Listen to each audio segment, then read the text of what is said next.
Hello everyone, welcome to entry guys. TSSPDCL AE, so electrical డిపార్ట్మెంట్లో assistant engineer 70 వేకెన్సీస్తో కూడినటువంటి notification అనేది release అవ్వడం జరిగింది.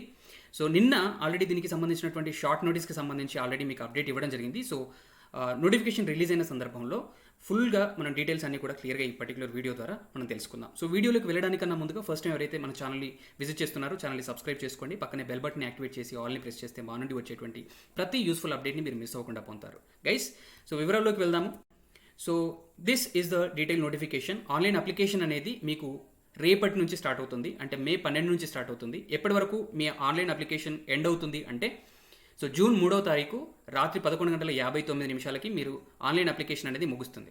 సో పేమెంట్కి లాస్ట్ డేట్ ఎప్పుడు అని అంటే జూన్ 3, 2022 సాయంత్రం 5 గంటల వరకు మీరు ఫీ అనేది చెల్లించవచ్చు. ఓకే, సో ఓవరాల్ వేకెన్సీస్ అయితే ఇది. సో మనకి బ్యాక్లాగ్ వేకెన్సీస్ ఏం లేవు. సో మనకి జనరల్ రిక్రూట్మెంట్ త్రూ మనకి 70 వేకెన్సీస్ అనేవి ఉండడం జరిగింది. సో జనవరి 1, 2022 నాటికి కనీసం 18 సంవత్సరాల వయసు ఉండాలి, మ్యాక్సిమం 44 సంవత్సరాలను మించకూడదు. సో క్లియర్గా ఇక్కడ మెన్షన్ చేశారు 18 నుంచి 44 సంవత్సరాలు. యాక్చువల్గా 34 సంవత్సరాలు, బట్ రీసెంట్గా పాస్ అయినటువంటి జీవో ప్రకారం ఇంకో 10 years ఎక్స్టెండ్ చేయడం జరిగింది కాబట్టి 18 నుంచి 44 సంవత్సరాలు ఇవ్వడం జరిగింది జనవరి 1, 2022 నాటికి. సో ఈ ఏజ్ అనేది ఫుల్ఫిల్ చేయాల్సి ఉంటుంది. సో పే స్కేల్ అయితే స్టార్టింగ్ మనకి 64,295 అండ్ అప్ టు 99,345 వరకు కూడా మనకి పే స్కేల్ అనేది ఉందన్నమాట. Right, so coming to the eligibility, మనకి ఎడ్యుకేషనల్ క్వాలిఫికేషన్ ఏముండాలి అని అంటే బ్యాచిలర్ డిగ్రీ అనేది కంప్లీట్ అయిపోయి ఉండాలి. దేంట్లో అంటే ఎలక్ట్రికల్లో. Okay, BE or BTech in electrical కావచ్చు, లేదా ఎలక్ట్రికల్ అండ్ ఎలక్ట్రానిక్స్ ఇంజనీరింగ్లో కావచ్చు. ఎలక్ట్రికల్ ఇంజనీరింగ్ కావచ్చు, లేదా ఎలక్ట్రికల్ అండ్ ఎలక్ట్రానిక్స్ ఇంజనీరింగ్లో కావచ్చు. బీటెక్ లేదా ఎనీ డిగ్రీ కంప్లీట్ అయిపోయి ఉండాలి అనమాట ఈ పర్టికులర్ పోస్ట్కి. ఎప్పటి వరకు కంప్లీట్ అయిపోయి ఉండాలి? నోటిఫికేషన్ డేట్ నాటికి, అంటే ఈ రోజు వరకు డిగ్రీ అనేది కంప్లీట్ అయిపోతే కనుక వాళ్ళు అప్లై చేయవచ్చు.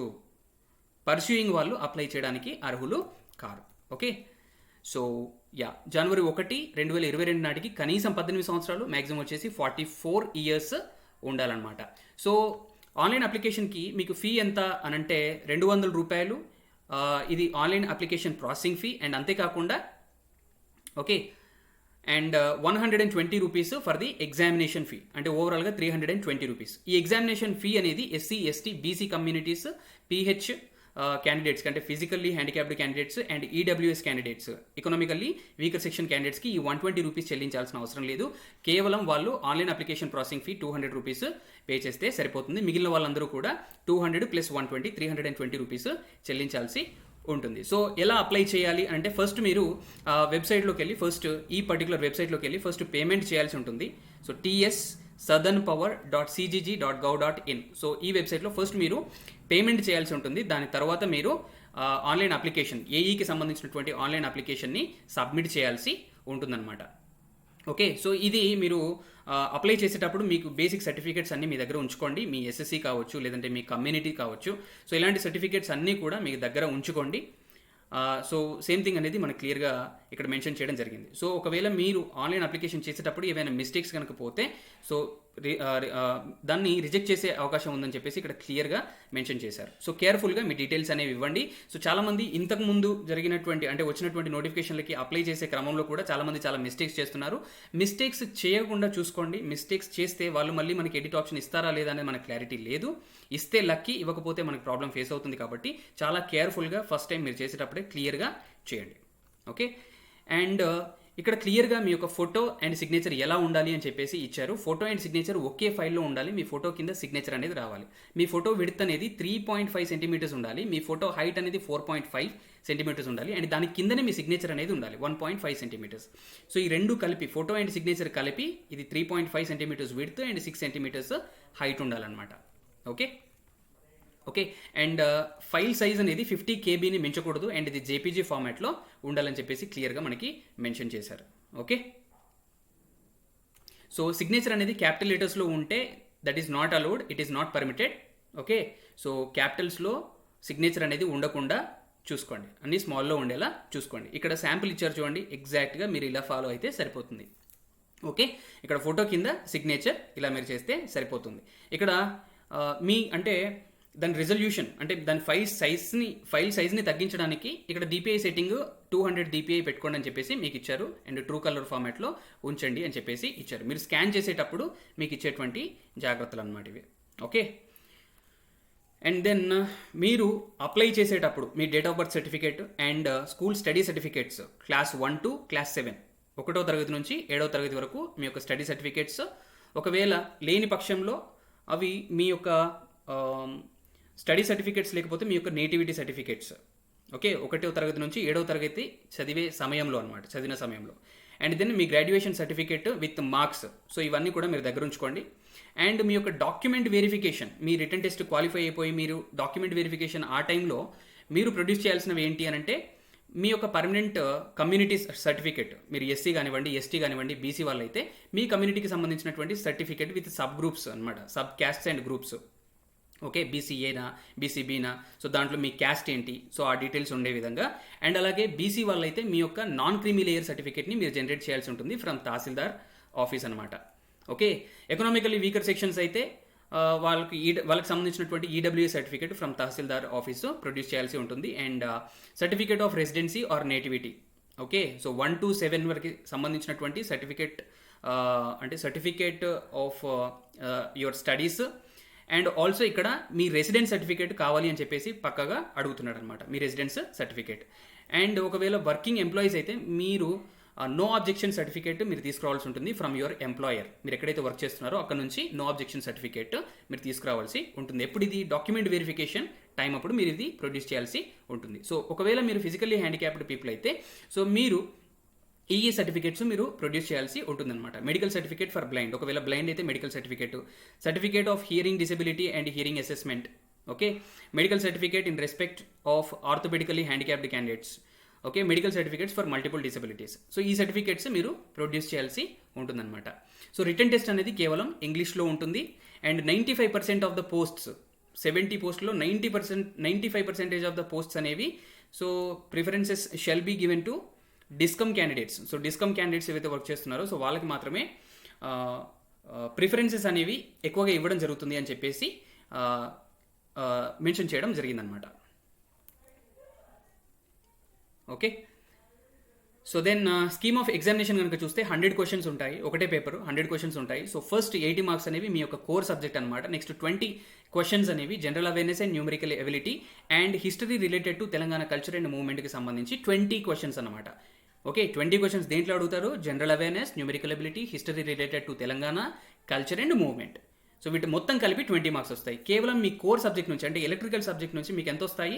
80 క్వశ్చన్స్ అంటే 80 మార్క్స్ వస్తాయి అనమాట. సో ఓవరాల్గా 100 క్వశ్చన్స్ 100 మార్క్స్. టైం డ్యూరేషన్ ఎంత? 2 hours అనమాట, 120 minutes of time duration. So మీకు డేట్ ఆఫ్ ఎగ్జామినేషన్ ఎప్పుడు ఉంటుంది అంటే జూలై 17వ తారీఖున మీకు ఎగ్జామ్ అనేది ఉంటుందన్నమాట. జూలై 17/7/2022 ఎగ్జామ్ అనేది ఉంటుంది. సో మీకు ఎగ్జామ్ కన్నా ముందే బిఫోర్ మీకు హాల్ టికెట్స్ అనేవి ఇవ్వడం జరుగుతుంది, ప్రొవైడ్ చేయడం జరుగుతుంది. సో దాంట్లో మీకు ఏదైతే టైం మెన్షన్ చేస్తారో ఆ టైం కన్నా మీరు 60 minutes ముందే రిపోర్ట్ చేయాల్సి ఉంటుంది ఎగ్జామినేషన్ సెంటర్లో అని చెప్పేసి ఇవ్వడం జరిగింది. అండ్ ఎగ్జామినేషన్ వచ్చేసి OMR బేస్డ్లో ఉంటుంది. సో మీరు బ్లాక్ బాల్ పాయింట్ పెన్ని తీసుకెళ్ళాలి. ఓకే, ఓన్లీ బ్లాక్ అని చెప్పేసి క్లియర్గా ఇక్కడ ఇచ్చారు. సో దీన్నే మీరు ఫాలో అవ్వండి. ఓకే, అండ్ నెగిటివ్ మార్కింగ్ అయితే లేదండి. నెగిటివ్ మార్కింగ్ గురించి మీకు ఎక్కడ కూడా స్పెసిఫై చేయలేదు. సో నెగిటివ్ మార్కింగ్ అనేది లేదు. ఓకే, సో మీ యొక్క సెలెక్షన్ అనేది 100% దేనిపైన డిపెండ్ అయి ఉంటుంది అంటే మీ యొక్క రిటర్న్ టెస్ట్ బేస్ చేసుకొని డిపెండ్ అయి ఉంటుంది. ఒకవేళ ఈక్వల్ మెరిట్ కనుక వచ్చిందనుకోండి, ఎవరు హై ఏజ్ ఉంటే ఫర్ ఎగ్జాంపుల్ ఇద్దరు క్యాండిడేట్స్కి సేమ్ మార్క్స్ వచ్చాయనుకోండి, సో మెరిట్ పరంగా ఇద్దరు సేమ్ కదా. సో ఇద్దరిట్లలో ఎవరికి ఎక్కువ ఏజ్ ఉంటుందో వాళ్ళకి పోస్ట్ అనేది ఇవ్వడం జరుగుతుంది. సో ఆ కేసులో కూడా టై అయింది అనుకోండి, సేమ్ మార్క్స్ వచ్చాయి, సేమ్ ఏజ్ ఉందనుకోండి, సో ఎవరికి వెయిటేజ్ అనేది ఇవ్వడం జరుగుతుంది అంటే పార్ట్ ఏలో ఎవరైతే ఎక్కువగా స్కోర్ చేస్తారో వాళ్ళకి ఇవ్వడం జరుగుతుంది. సో వాళ్ళకి పోస్ట్ అనేది ఇవ్వడం అనేది జరుగుతుంది అనమాట. ఓకే, సో రిటర్న్ టెస్ట్ అనేది కంప్లీట్ చేసిన తర్వాత మీకు 1:1 రేషియోలోనే పిలుస్తారనమాట డాక్యుమెంట్ వెరిఫికేషన్కి. ఓకే, సో మీకు క్వాలిఫైయింగ్ మార్క్స్ ఏంటి అంటే ఈ ఎగ్జామినేషన్లో ఓసీ అండ్ ఈడబ్ల్యూఎస్కి 40%, బీసీకి 35%, ఎస్సీ ఎస్టీకి 30%, పీహెచ్కి 30%. కేవలం ఇవి క్వాలిఫైయింగ్ మార్క్స్ అండి. ఇవి వస్తే సరిపోదు, మీకు మెరిట్ రావాల్సిందే. మెరిట్ వస్తేనే మీ యొక్క ఫైనల్ సెలెక్షన్ అనేది డిపెండ్ అయి ఉంటుంది. Okay, right. సో దీనికి బాండ్ ఉంటుందండి, ఖచ్చితంగా మీరు ఇక్కడ క్లియర్గా మెన్షన్ చేశారు చూడండి, TSSPDCL for minimum 5 years in addition to 2 years training period and probation. So training and probation కలిపి మీకు 2 years ఉంటుంది, దానితో పాటు ఖచ్చితంగా 5 years సర్వ్ చేయాలి. అంటే ఓవరాల్గా 7 years మీరు టీఎస్ఎస్పీడీసీఎల్లో వర్క్ చేయాలి. ఇన్ కేస్ మీరు అలా చేయకపోతే the candidates who leaves the company during the training period of 1 year, training period అంటే 1 year ట్రైనింగ్ పీరియడ్ జరుగుతున్న సమయంలో కనుక వాళ్ళు కంపెనీని వదిలి వెళ్ళిపోతే అప్పటి వరకు చెల్లించిన మొత్తాన్ని, అంటే కంపెనీ వాళ్ళకి అప్పటి వరకు పే చేసిన మొత్తము అండ్ అదనంగా 50,000 వాళ్ళకి పే చేయాల్సి ఉంటుంది. ఓకే, అండ్ ఇంకో కేసు చూడండి, the candidates who leaves the company without serving a minimum period of 6 years after completion of training. అంటే మీ ట్రైనింగ్ కంప్లీట్ అయిన తర్వాత మినిమం 6 years మీరు వర్క్ చేయకుండా కనుక కంపెనీని వదిలి వెళ్ళిపోతే, టీఎస్ఎస్పీడీసీఎల్ని వదిలి వెళ్ళిపోతే, సో మీరు 1 lakh rupees అనేది మీరు పే చేయాల్సి ఉంటుంది, లిక్విడ్ క్యాష్ మీరు పే చేయాల్సి ఉంటుందన్నమాట.